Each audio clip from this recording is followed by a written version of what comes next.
In the heart of the concrete jungle, 12-year-old Teo lived a life confined within four walls. Surrounded by the toxic fumes of the city, Teo grew weaker with each passing day. His lungs were failing him. With no other options left, his parents made the difficult decision to send him away. They packed his bags and put him on a bus to the other side of the country. At the edge of the city, the bus stopped in front of a ramshackle house on the edge of a dense and ancient jungle. This was the home of Teo's grandfather, a man he had never met before. According to his parents, his grandfather was an eccentric old man who had chosen to live in the middle of nowhere. But they didn't tell him that their father had been the last person to leave this house 30 years ago, leaving behind the love of his life and unborn child. As Teo stepped out of the bus, he was immediately hit by the humid air. The last time he had been this close to nature was when he was 2 years old. The driver helped him carry his bags, and when he turned around, the bus had already disappeared from sight. Standing alone at the edge of the jungle, he felt a strange mix of fear and excitement. What would his grandfather be like? As he walked through the tall grass towards the house, he heard a loud crash followed by what sounded like a woman's scream. Then a large shape came bounding out of the trees and landed gracefully on the ground. It was a leopard, its eyes fixed on Teo. He froze, not knowing what to do. But then the animal suddenly turned around and disappeared into the jungle as quickly as it had come. Reaching the veranda, Teo knocked on the door. Moments later, it opened and revealed a wrinkled face with kind eyes. "You must be Teo," the old man said with a warm smile. The interior of the house was filled with all sorts of gadgets, plants, and books. There was also a large crystal pendant hanging from the ceiling, which seemed to glow faintly. After settling in, Teo went to explore the surroundings. The house was surrounded by a lush garden filled with exotic plants and flowers. As he walked further into the jungle, the air grew cooler and the sunlight struggled to penetrate the thick canopy above. Suddenly, he heard a familiar crash and saw the leopard from earlier emerge from behind a tree. She stared at Teo for a moment before slowly approaching him. Teo wasn't scared anymore. He felt a strange connection with the animal and reached out to pet her. She purred and rubbed against his legs, then turned and disappeared into the trees. That night, while looking at the stars from his window, Teo thought about the surgery he was supposed to have. What if the jungle— "There is no need for you to get that surgery, Teo," his grandfather replied, "for you are stronger than you think." Before Teo could ask what he meant, his grandfather went silent. Later that day, while exploring the jungle, Teo came across a clearing. In the center stood a large rock monolith that hummed with energy.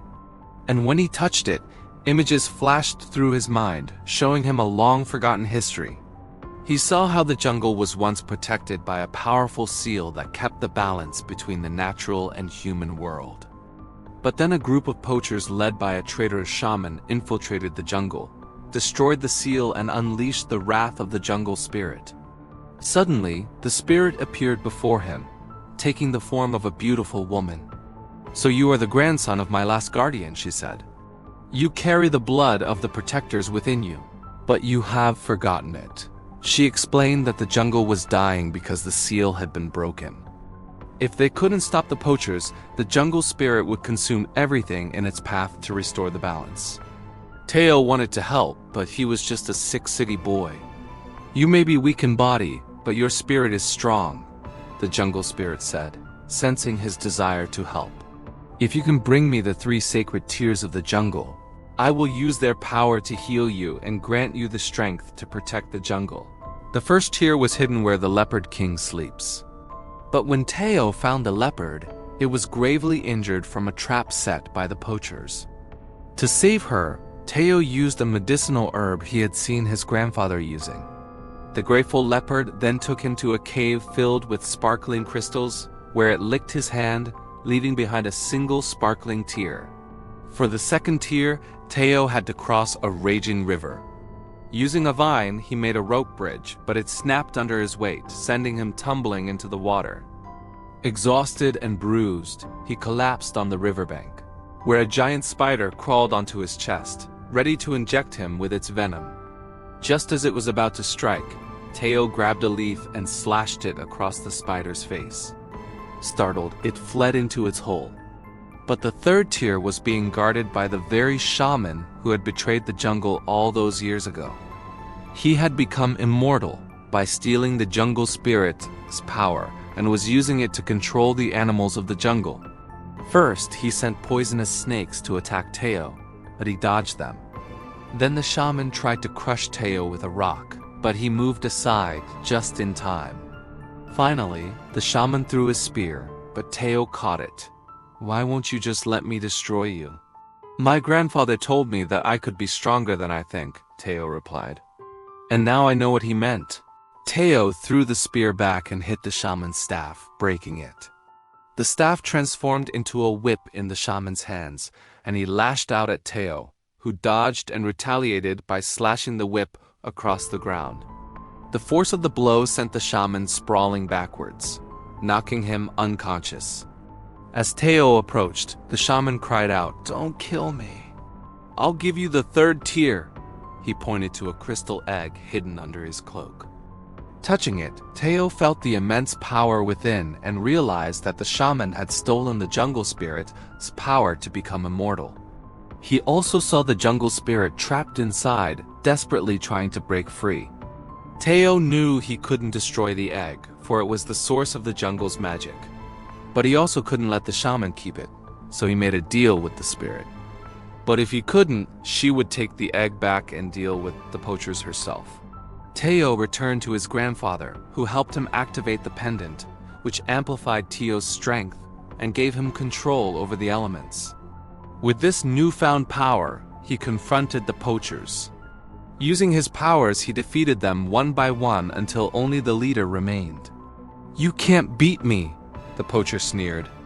"I have a gun." But Teo simply created a wall of earth, which the bullet bounced off harmlessly. Enraged, the poacher charged at Teo, but he easily lifted the man and smashed him into the ground. As the poachers were taken away, the jungle spirit approached Teo. "You have done well, young guardian," she said. She took the egg and placed it on the pendant, restoring her power and rejuvenating the jungle. As the jungle around them reacted with joy, Teo felt his body begin to heal. He was cured, but the jungle spirit's power had also bound his soul to the jungle forever, making him its protector. And so Teo became the new guardian of the jungle, living with his grandfather in the little house on the edge of the wilderness. Together, they protected the balance of the jungle and its people, ensuring that the harmony of nature would continue for generations to come.